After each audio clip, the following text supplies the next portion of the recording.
Hello, friends. This is the third part of the series Order Based Planning with Flexible Master Data. In this video, I am going to walk you all through with the supply planning run using the OBP optimizer, analyzing the results and how optimizer primarily takes different kind of cost and priorities into account and along with the constraint, and based on that how the plans are generated. So, in the last video, in part two, you all have seen how to configure and create planning profile runs. And based on that planning profile runs, forecast allocation, forecast consumption profile, allocation profile, and source of supply profile, how creating this and assigning by assigning them to the respective master data, how we configure the planning run profile and then execute the planning run either in form of finite heuristics or in form of optimizer. So for this demo, I have intentionally used optimizer so that obviously the constraint, config, and number of inputs in optimizer are comparatively much higher than that of finite heuristics. So before I go on and walk you through the results, just wanted to show you what are the constraints, what are the priorities that has been mapped in the planning run profile for the optimizer to respect. So first and foremost, in the demand prioritization rule, I have the system generated catch-all segment, but here what I have done is I have created a custom sequence for the product for demand prioritization. So if you see here, I have said sort position and priority one is for the product 103 and two is for 91. And then I haven't decided any different demand sequence. So for other, it will be all treated as of equal priorities.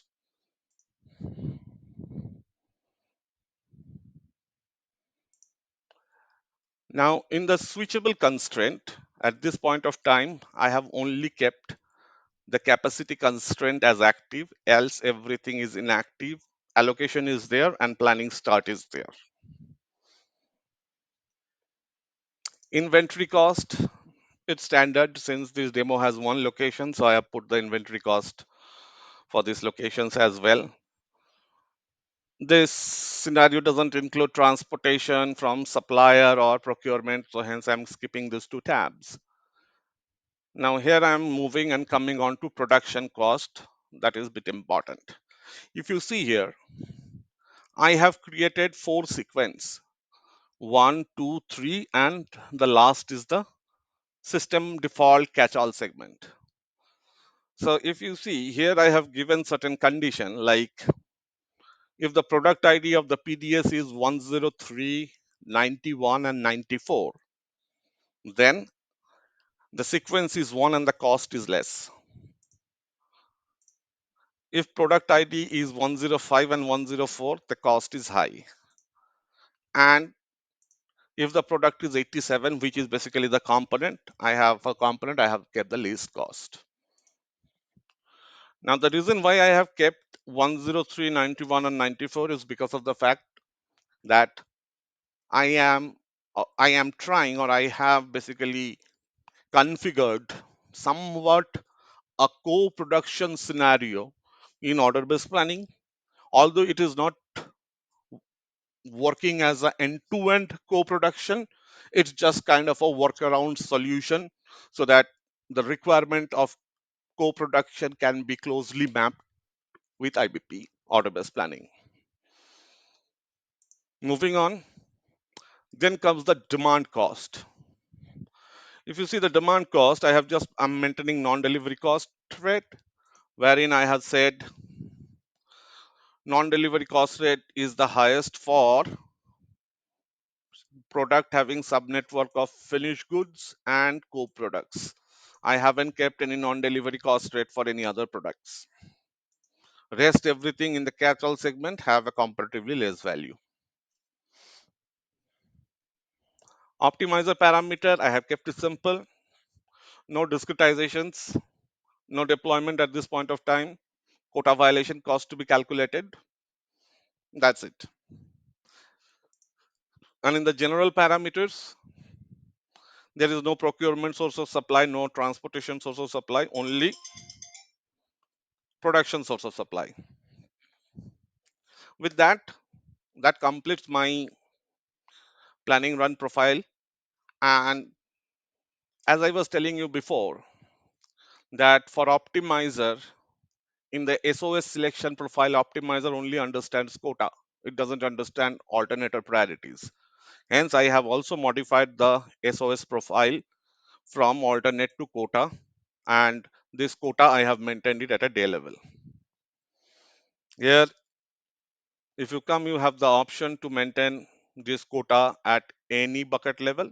But since our planning is intended to be in days, so hence I have maintained it in days. With that done, now it's time to take a optimizer run. Now, one thing I would like to mention here is we have the option to execute optimizer or finite heuristic both from an application job template in the web UI and also from the front end through the application job template. So if you see, I have created two application template, one for finite heuristics and the other for optimizer. So since I'm focusing on the optimizer now, I will go inside it. Here we define the optimizer type, the planning area, and whether this optimizer can be run from Excel add-in or not. So once we make it yes, those optimizer or those application job templates becomes available in my application job here. So if you see here, I have marked both of them as yes. That is why I have the finite heuristics and optimizer, both of these job available. I can schedule it from anywhere. And since it is of the option for running from front end, hence for the scope, we can either select based on subnetwork or by network. Although subnetwork is not a mandatory attribute in order-based planning, but still it helps. And obviously, we have to assign the correct planning run profile and the planning direction. Now, one thing if you see here is, if you are running it from the front end, or if this is application job is meant to be run from the front end, my planning scope is very limited to subnetwork. But if I mark this as no, that means if I am planning to run this job only from the web UI, my filtering capability increases a lot. Here I am not just confined to subnetworks, but I can plan based on location product attributes. I can plan based on subnetwork, network. My option increases. So generally for weekly runs or the planning run cycles, generally it is recommended to run it from the web UI with this as no. But for ad hoc run, it's always better to have this as yes and then execute it. Now, once that is done, so just before starting the demo, I have already started the optimizer for the interest of time. Now let's see, is it still running or is it finished? So this is the optimizer run. At this point of time, we can see it's finished. So let's check and take a look into the logs.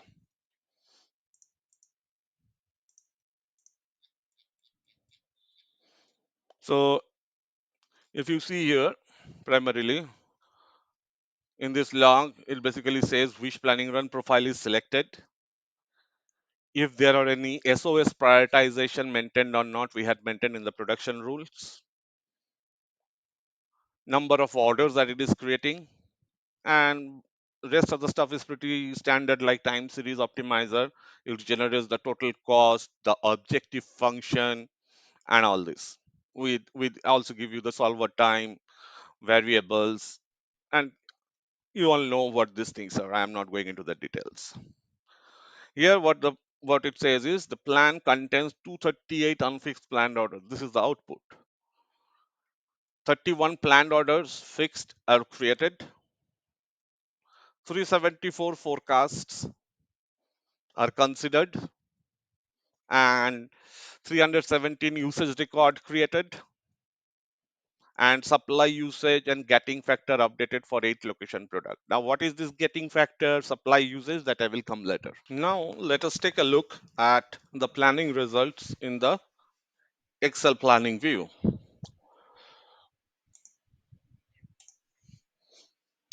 So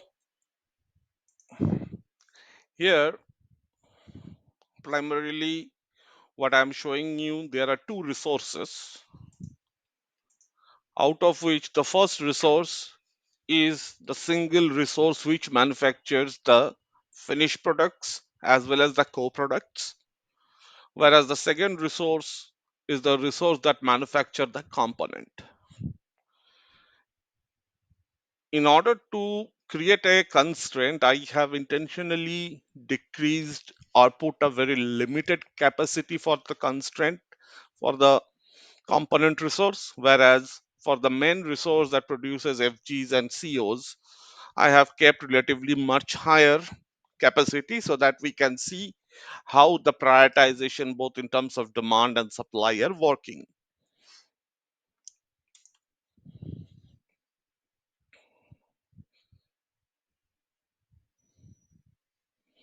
Now here in this view, if you look into product 103, you see that the entire forecast has been fulfilled. Whatever is the constant forecast, that has been fulfilled, and except from the first bucket, everything that is unconstrained is treated as constraint and have been completely fulfilled in time.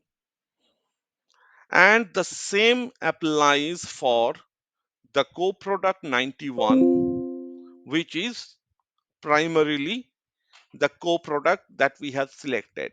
Now, the reason why these two have been fulfilled is because of the demand priority that we have set. So if I go to the planning run profile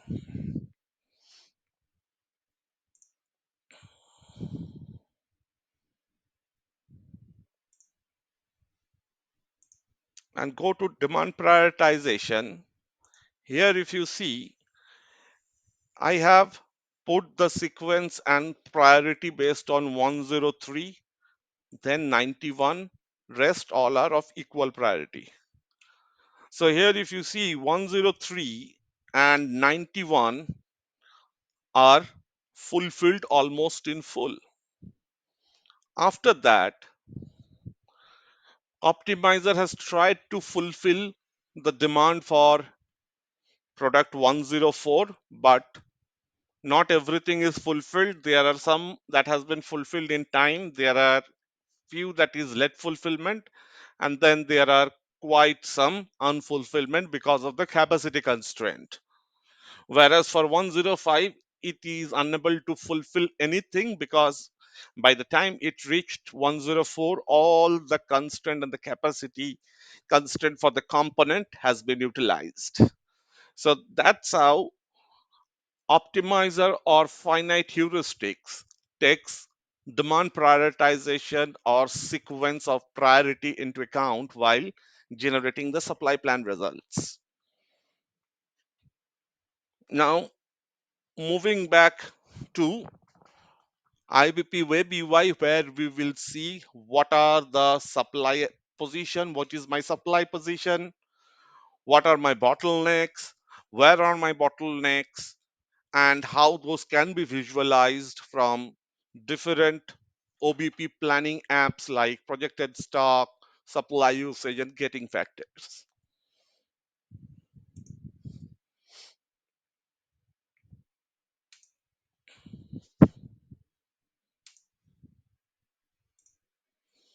So, under general response, we have an app what is called as projected stock.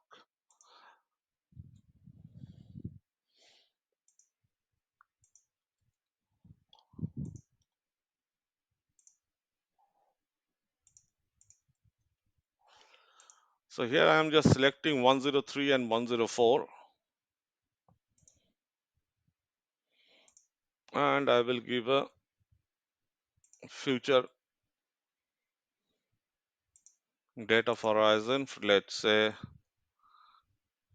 till 30th December.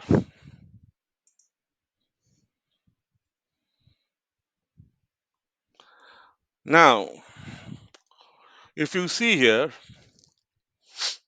for product 103, there is no issues because I have sufficient capacity, and based on this priority of 103, optimizer has fulfilled everything. And whatever it has fulfilled, here in this view, in the detailed view, you can see it as different elements. Those who are from APO background, this screen is to a great extent you can all correlate with RRP3. Here, what it shows us many different and many important details. For example, if you see here, it shows me if I am having any stocks, what are the planned orders, which planned orders are against which forecast, and all the other details that we need to see are available here. So this basically gives us my RRP3 view, and although here I am viewing it at a daily level, in this periodic setting you can primarily view it at an aggregate level as well, wherein in this now you can see it is in calendar weeks, wherein it says stocks, supply, forecast, and where each of these. And here also you have the option to fix it if you want to fix any of the planned orders. Also, from here, planners or users have the option to direct create orders like planned orders, purchase requisition if it is a source destination goods movement, and for deployments requisition as well. So this view basically at a header level shows me my projected position or projected inventory position, and if there are any issues, what kind of issues are there, and how this why this issue has happened, those kind of informations are available here. Here you also have a daily view wherein you can see those numbers, and in fact we have quite interactive features here. So this is numbers, and here you can just start viewing it by graphs. So that's how interactive it is. Now moving on, once I am done through this, now time is to show you what is supply usage analysis, what is getting factor, and how these are very helpful from a supply planning perspective. So if you go into analyze supply usage,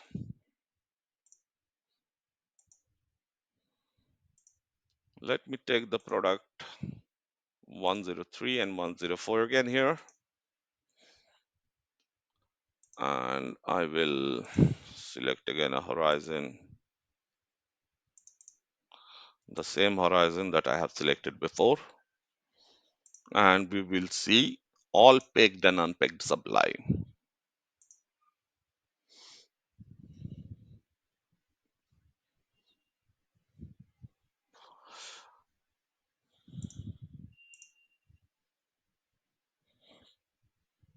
Now, if you see in the supply usage, it gives us a lot of information about the requested date, confirmed, on time, confirmed, delayed, what is the percentage and all. Since 103 is fulfilled almost everything, it is primarily showing me everything as confirmed. So if you come here and see, you will see 100% confirmed, on time, no delays, so on. Now, the moment I come down to 104, that's where I start seeing my bottlenecks or partial confirmations because there is a constraint. So here, if you see, it says confirmed with delay. So if you see here, it will show you that although 100% of the forecast is fulfilled, but there is a delay. So at this level, it primarily shows you for any product location combination how much is fully confirmed, how much is partially confirmed, so on and so forth. Now, for example, if you see here for this, it says partially confirmed with delay. This is confirmed with delay. So why this has happened? So if you come here, you can come and see that how much of this is the delay, how much of it is unconfirmed. And similarly, now wherever there is a red flag or there is something which is either unfulfilled or partial in nature, we might want to see what is the reason for those. So for example, let me take this. I selected this line item, and from here, if I click to analyze demand, it will primarily take me to getting factor, where it tells me that the unfulfillment is because of a resource overload at this location.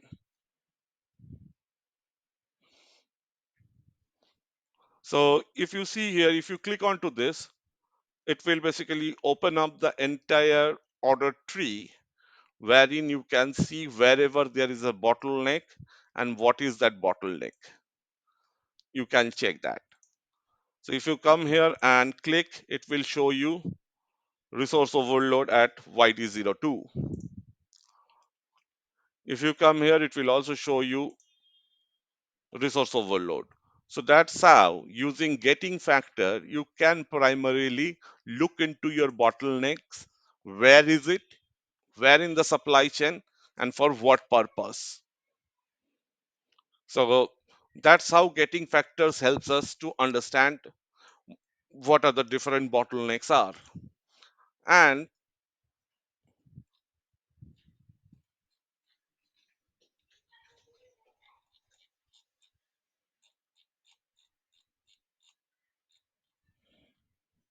let us take one more example, which is saying confirmed with delay.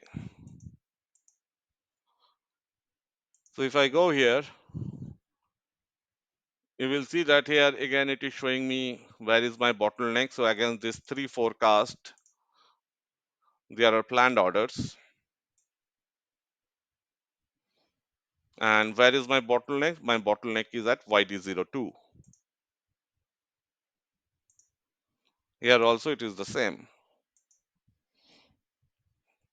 Now, even you can basically load this and take a graphical view wherein it will also say the supply chain network, where there is a demand of or forecast of 104, for which there is a production needed, and in this production I have a constraint.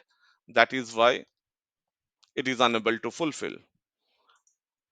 And for this, obviously production is a constraint and show is the constraint of component. So here also you can see that wherever it is in red, you can see where are the constraint and for what reason. That's how this getting factor helps us in visualizing the supply chain at a overall level and even drill down further inside to pinpoint issues and bottlenecks in my product location combinations at any point or any level in the network.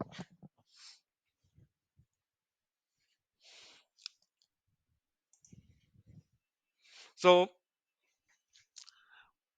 even even not using the analysis for supply usage, you can even also directly go to getting factors wherein you can select the required materials or material product combination and see how many bottlenecks are there for them.